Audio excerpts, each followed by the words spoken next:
Bharatiya Janata party Rajasthan प्रदेश के अध्यक्ष श्री अशोक जी प्रणामी और यहाँ की विधायिका श्री सुश्री खबर पराड़ा आवाज बहुत धीमी है भाई। हम लोग लगातार कई दिनों से बोलते बोलते आवाज भी कमजोर हो गई और यहाँ के जिलाध्यक्ष श्री बीपी सारस्वती और हमारे वरिष्ठ विधायक श्री वासुदेव जी देवनानी, उसकर से विधायक श्री सुरेश जी रावत, श्री किशन गोपाल जी, इसमें भगत सिंह पराड़ा का नाम लें कि न लें? मेरे घर में मैं केवल एक ही का नाम लूंगा, दोनों का नहीं लूंगा। और मेरे इस क्षेत्र के बहनों एवं भाइयों,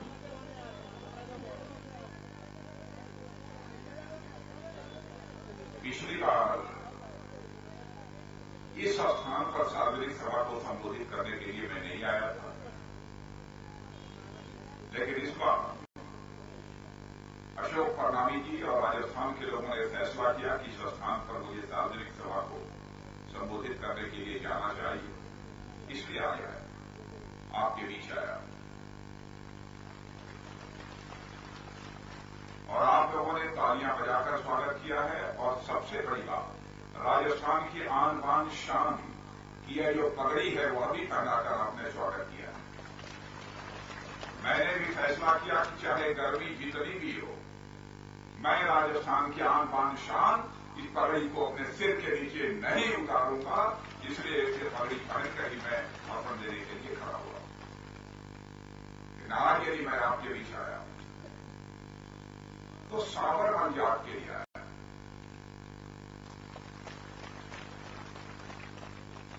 और बहनों भाइयों, साबरमती जाट का जहां तक सवाल है, राजस्थान में किसी को बताने की जरूरत नहीं है। मुझे फक्र है कि मैं साबरमती जाट के लिए वोट मांगे आया, क्योंकि लंबे समय तक राजनैतिक क्षेत्र में काम करते हुए, भिन्न भिन्न जिम्मेदारियों का निर्वाह करते हुए, राजस्थान सरकार में कई बार मंत्री रहते हुए भी, चाहे हमारा कोई विरोधी भी क्यों न हो, उंगली उठाकर नहीं कह सकता कि हमारे साबरमती जाट के दामन पर कोई भ्रष्टाचार की दाग लगी हुई हो। इसलिए मैं साबरमती जाट के लिए वोट मांगे आया। इसके पहले राजा सिंह जी रावत यहां के सांसद हुआ करते, अभी मुझसे कान में कह रहे थे साबरमती जाट कि साहब राजा सिंह जी रावत भी हमारे लिए पूरी तरह से लगे हुए। बहनों भाइयों, राजा सिंह जी रावत के इस बड़प्पन के लिए भी मैं अपनी तरफ से उन्हें बधाई देना चाहता हूं और मैं कह सकता हूं, छोटे मन से कोई बड़ा नहीं हो सकता है, टूटे मन से कोई खड़ा नहीं हो सकता है, जिसको राजा सिंह जी रावत ने भी सिद्ध कर दिया। पिछली बार आप लोगों ने विधानसभा के चुनाव के बाद यहां सरकार तो बना दी, लेकिन बहनों भाइयों, राजस्थान की सरकार तो बन गई, लेकिन अभी देश की सरकार हमको बना दी। आप लोगों ने अचकन तो सिलवा दिया है, अब शेरवानी सिलवाने की जरूरत है। मैं आपसे यही कहने आया हूं, अचकन तो राज्य सरकार बनाकर आप लोगों ने सिलवा दिया है, अब शेरवानी भी सिलवा दीजिए, तभी शोभा बढ़ेगी। केवल अचकन पहनकर तो शोभा नहीं बढ़ सकती, बढ़ती है राजस्थान में। अचकन और शेरवानी दोनों चाहिए ना, तभी एड्रेस पूरा होगा। इसीलिए मैं कह रहा हूं कि आप लोगों ने राजस्थान की सरकार बना ली है, केंद्र की भी सरकार बनाई। बहनों भाइयों, वैसे ही साधारण भारत में लंबे समय तक, 55 वर्षों से अधिक समय तक आपने किसी एक पार्टी की सरकार देखी है तो कांग्रेस की देखी। पिछले 10 वर्षों से फिर से आप कांग्रेस नेतृत्व की यूपीए सरकार देख रहे हैं। बहनों भाइयों, क्या यह सच नहीं है? जब से केंद्र में कांग्रेस नेतृत्व की यूपीए सरकार आई है, तब से महंगाई बढ़ने का सिलसिला निरंतर जारी है। महंगाई बढ़ रही है कि नहीं? महंगाई का असर आप लोगों के ऊपर है कि नहीं है? क्या कारण है कि जब जब कांग्रेस की सरकार इस देश में आती है तब तक महंगाई बढ़ने लगती है? लेकिन बहनों भाइयों, 98 से लेकर 2004 तक इस हिंदुस्तान में आप लोगों ने भारतीय जनता पार्टी नेतृत्व की एनडीए सरकार को भी काम करते हुए देखा। और जो मैं बोलने जा रहा हूं, मेरी बात गलत हो तो मैं आप सबसे निवेदन करूंगा, एक भी ताली नहीं बजनी चाहिए। और यदि मैं सही बोलूं तब तो एक भी हाथ नीचे नहीं होना चाहिए जो कि ताली न बजाए। यदि मैं सही बोलूं तब क्या यह सच नहीं है? आजाद भारत के इतिहास में 98 से लेकर 2004 तक लगातार महंगाई को आगे रखने में यदि किसी राजनेता ने सफलता प्राप्त की है तो उस राजनेता का नाम है पंडित अटल बिहारी वाजपेयी, जिन्होंने लगातार 6 वर्षों तक महंगाई को आगे रखने में कामयाबी हासिल। कांग्रेस के दोस्तों से पूछना चाहता हूं, एक बार भी कोई एक सरकार बना दीजिए जब आपने सरकार बनाई हो और महंगाई न बढ़ी हो। पंडित जवाहरलाल नेहरू की पहली सरकार से लेकर आज बहनों भाइयों, जब महंगाई बढ़ती है आपकी बदकिस्मती से महंगाई नहीं बढ़ती है। महंगाई यदि बढ़ती है तो इनकी गलत आर्थिक नीतियों के कारण बढ़ती है, इनके गलत आर्थिक नियोजन के कारण बढ़ती है। और सबसे बड़ा कारण हुआ भ्रष्टाचार है। इस भ्रष्टाचार के कारण महंगाई बढ़ती है। सुना है आपने, 10 वर्षों के अंदर 5.5 लाख करोड़ रुपए तक का भ्रष्टाचार इस कांग्रेस की सरकार ने किया। आज तक भारत के इतिहास में कभी भी ऐसा नहीं हुआ है कि 5.5 लाख करोड़ रुपए का भ्रष्टाचार हुआ। लेकिन हम लोगों ने भी 98 से 2004 तक सरकार चलाई है। मेरे कांग्रेस के मित्र भी सच्चाई को नकार नहीं सकते। 98 से लेकर 2004 तक केंद्र में चलने वाली है भारतीय जनता पार्टी के नेतृत्व की एनडीए सरकार ऐसी रही है कि जिस पर भारत ही नहीं, दुनिया का भी कोई व्यक्ति उंगली उठाकर नहीं कह सकता था कि अटल बिहारी वाजपेयी जी की सरकार के दामन पर कभी कोई भ्रष्टाचार की दाग लगी हुई हो। पहली बार ऐसी हम लोगों ने सरकार की। आज कैसे हालात पैदा हो? 5.5 लाख करोड़ 550 लिखकर उसके आगे कितना शून्य लगेगा ये मैं भी अभी नहीं बता सकता। घर जाकर देख लीजिए। शायद इसका थोड़ा सा भी हिस्सा राजस्थान के विकास पर खर्च कर दिया गया होगा तो मैं समझता हूं कि राजस्थान हिंदुस्तान का सबसे विकसित राज्य बन गया होगा, सबसे धनवान राज्य बन गया। यहां के किसानों की समस्याओं का भी समाधान हो गया होगा, यहां के बेरोजगार नौजवानों की भी समस्याओं का समाधान हो गया। लेकिन कांग्रेस की सरकार ने, मेरे बहनों भाइयों, ये कुछ नहीं किया। किसानों का जहां तक सवाल है, अभी हमारे राजा सिंह जी रावत आपकी समस्याओं की यहां चर्चा कर रहे। भारत सरकार में कृषि मंत्री रहते हुए मेरे किसान भाइयों, मैंने भी एक फार्मूला निकाला था इस देश के किसानों की समस्याओं का समाधान करने की। और पहली यूपीए सरकार जब बनी थी उसके वित्त मंत्री जो चिदंबरम साहब हुआ करते थे, उन्होंने भी उस फार्मूले की सराहना की थी और कहा था कुछ संशोधनों के साथ इसे हमारी सरकार भी लागू करेगी। लेकिन 10 वर्षों का समय गुजर गया, किसानों की सुधि नहीं दी हमारे इस कांग्रेस नेतृत्व की यूपीए सरकार ने। बहनों भाइयों, हमारा फार्मूला यह था, ध्यान से सुन लीजिए, समझ में न आए तो हाथ उठा लीजिएगा। आपकी खेत की बुआई के पहले, आपके खेत की बुआई के पहले, खेत की जुताई के पहले आप सरकार आपके खेत की न्यूनतम आमदनी, कम से कम आमदनी तय कर देगी पहले ही। यानी यदि आपके पास 1 एकड़ खेत है तो उसमें कम से कम पैदावार कितने रुपए की हो सकती है यह सरकार पहले ही तय कर दी। 15,000, 20,000, 25,000, 30,000 रुपया प्रति एकड़ की दर से आपके खेत की आमदनी तय कर दी जाए। मान लीजिए उसके बाद आपने खेत की जुताई की, खेत की बुआई की, सिंचाई की, लेकिन खेत के फसल में आग लग गई, ओले पड़ गए, फसल बर्बाद हो गई, तो मेरे किसान भाइयों, इसके लिए हमारा किसान जिम्मेदार नहीं होगा, बल्कि न्यूनतम आमदनी जो सरकार के द्वारा तय की गई है उसकी भरपाई बीमा कंपनी के द्वारा की जाएगी। एक ऐसा फार्मूला हम लोगों ने निकाला। क्या चलेगा? दौड़ेगा ना? तो इस फार्मूले का नाम भी क्या है? कोई आए पूछो आप। मैं बार बार कांग्रेस के लोगों से कहता रहा कि इस फार्मूले को लागू करो। देश के सकल घरेलू उत्पादन में कृषि का योगदान बढ़ जाएगा, हिंदुस्तान का किसान खुशहाल हो जाएगा। इस फार्मूले का नाम है कृषि आमदनी बीमा योजना।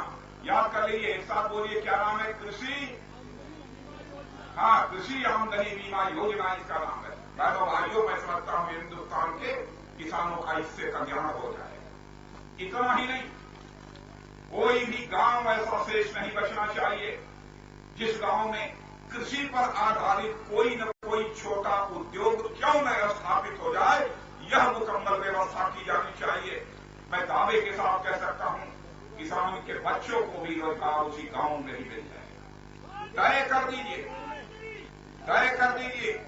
दीजिए ये फला 4 गांव है, यहां केवल आलू का चिप्स बनेगा।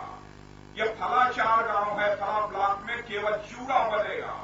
ये फला गांव जितने यह 1 ब्लॉक है, इसमें टमाटर की चटनी यानी केचप बनेगा। ऐसे ही कर दीजिए सारे पूरे राजस्थान में, सारे हिंदुस्तान में कृषि आधारित उद्योग स्थापित कर दीजिए। बहनों भाइयों, गांव छोड़कर कोई भी नौजवान शहरों की तरफ भागना नहीं चाहेगा। क्या नहीं हो सकता, लेकिन उसके खरीद की भी मुकम्मल व्यवस्था करनी चाहिए। यदि आप, मैं नौजवान यहां बैठे, नौजवान जरा हाथ उठाओ, कितने नौजवान? अरे सभी नौजवान, मैं देखा बुजुर्ग लोग यहां उठा, हाँ इधर तो बैठे हैं, देख रहा हूं। लेकिन बहनों भाइयों, मेरे नौजवान दोस्तों, क्या आपको पढ़ाई लिखाई करने के बाद रोजगार मिल गया है कि नहीं मिला? नहीं मिला। यह बात सच है। कोई भी सरकार को सभी पढ़े लिखे नौजवानों को सरकारी नौकरी नहीं दी सकती। लेकिन क्या यह नहीं हो सकता है? नौजवान की पढ़ाई लिखाई करने के बाद उसके अंदर हम ऐसा हुनर विकसित कर दें, स्किल डेवलप कर दें, ताकि वह नौजवान यदि कोई उद्योग और व्यापार चलाना चाहता है तो वह अपना उद्योग और व्यापार खोल सके और उद्योग और व्यापार चला सके। क्या ऐसा नहीं हो सकता? लेकिन नौजवान ये पूछेगा कि हमारे पास हुनर तो है लेकिन पैसा नहीं है, कैसे हम अपना उद्योग चलाएं, कैसे हम अपना व्यापार चलाएं? तो बहनों भाइयों, क्या ऐसी व्यवस्था नहीं की जा सकती? बैंकों से 2, 3, 4% ब्याज दर पर ऐसे नौजवानों को कर्ज मुहैया कराया जाना चाहिए ताकि वह अपना रोजगार खोल सके, व्यापार चला सके। क्या नहीं हो सकता? और हम लोगों ने सोचा है कि इस काम की शुरुआत हम लोग करेंगे सरकार बनने के बाद। मैं यह दावा नहीं करता कि 1 साल, 2 साल, 4 साल में सबको हम रोजगार दे देंगे, लेकिन इसकी शुरुआत तो हम करेंगे ही। इस हिंदुस्तान, बहनों भाइयों, बहुत सारी योजनाएं हैं, सारी योजनाओं की यहां पर मैं चर्चा नहीं करना चाहता। इस कांग्रेस ने तो जो कुछ भी किया है सो किया है, लेकिन राहुल गांधी जी का एक स्टेटमेंट मैं सुन रहा था। राहुल गांधी ने कहा, देश कभी गुस्से से नहीं चल सकता है, प्यार से चलेगा। मैंने कहा वाह वाह, क्या पूछना, ऐसा उपदेश ये कौन नहीं जानता? देश के लोगों को गुस्सा नहीं आना चाहिए। अरे बहने भाइयों, आप महंगाई बढ़ाओ, क्या देश के लोगों को गुस्सा नहीं आना चाहिए? आपकी सरकार भ्रष्टाचार करे, क्या आपको गुस्सा नहीं आना चाहिए? आपकी सरकार नौजवानों को बेरोजगार बनाए, क्या देश के वासियों को गुस्सा नहीं आएगा? आएगा कि नहीं आएगा? कि प्यार आएगा?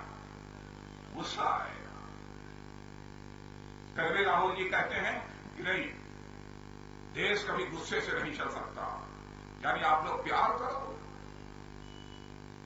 और सब तो सब बहनों भाइयों, आन बान शान किसी भी इंसान के हृदय की सबसे बड़ी भावना होती है। मनुष्य जीवन में हर चीज से समझौता कर सकता है, लेकिन अपनी आन बान शान से कभी समझौता नहीं कर सकता। मैं पूछना चाहता हूं राहुल, हमारे पड़ोसी देश चीन, पाकिस्तान, कभी कभी चीन हमारे देश के राज्यों पर, अरुणाचल प्रदेश कश्मीर घाटी पर अपना दावा पेश करता है। सोनिया जी, डॉक्टर मनमोहन सिंह जी, राहुल जी हाथ पर हाथ धरे बैठे रहते हैं। इतना ही नहीं, हमारा पड़ोसी देश पाकिस्तान, पाकिस्तान के सेना के जवान भारत की सीमा में घुस आते हैं, भारत के सेना के जवानों की हत्या करते हैं।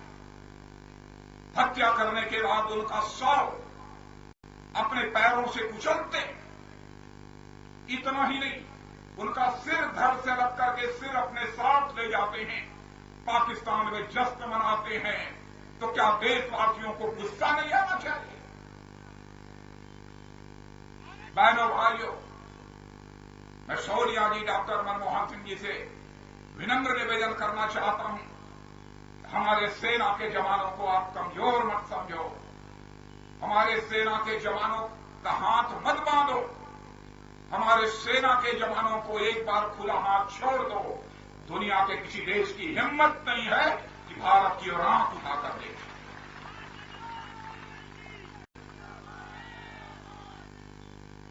बहनों भाइयों, इसीलिए मैं कहने आया हूं कि आज हमारा देश संकट के दौर से गुजर रहा है, संकट के घमर में फंसा हुआ है। इस देश को कोई नहीं उबार सकता है, उबार सकती है जैसे हिंदुस्तान की जनता उबार सकती है।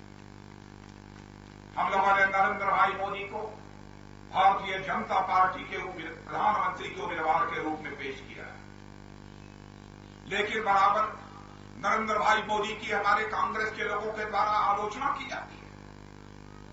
2002 से लेकर अब तक लगातार जितने आरोप नरेंद्र भाई मोदी पर लगे हैं, मैं समझता हूं स्वतंत्र भारत के इतिहास में किसी राजनेता पर इतने राजनीतिक आक्रमण कभी नहीं हुए होंगे जितने कि नरेंद्र भाई मोदी पर हुए। लेकिन बहनों भाइयों, आपने यह भी देखा होगा, नरेंद्र भाई मोदी पर जितने ही अधिक आक्रमण होते चले गए, राजनीतिक क्षितिज पर नरेंद्र भाई मोदी की चमक भी वैसे ही बढ़ती चली गई। चमक कभी फीकी नहीं पड़ने पाई, लेकिन बराबर उनकी आलोचना की जा रही है। क्या कांग्रेस के लोग चाहते हैं एक ही परिवार के हाथों में इस देश की बागडोर रहनी चाहिए, अथवा यदि कोई दूसरा बन जाए तो केवल उसी परिवार के इशारे पर ही उसे देश चलाना चाहिए? क्या यही चाहते हैं? क्या गरीब मां की कोख से पैदा हुआ कोई नौजवान भारत का प्रधानमंत्री नहीं बन सकता? क्या रेलवे प्लेटफॉर्म पर चाय बेचने वाला भारत का प्रधानमंत्री नहीं बन सकता?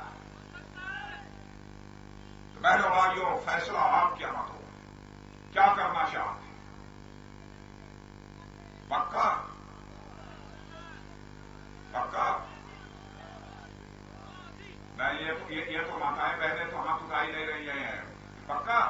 अरे मेरे मीडिया के मित्रों, देख लो उधर, आप उधर देखो, आप सब पक्का बता रहे, सब पक्का, बात पक्की तो चले।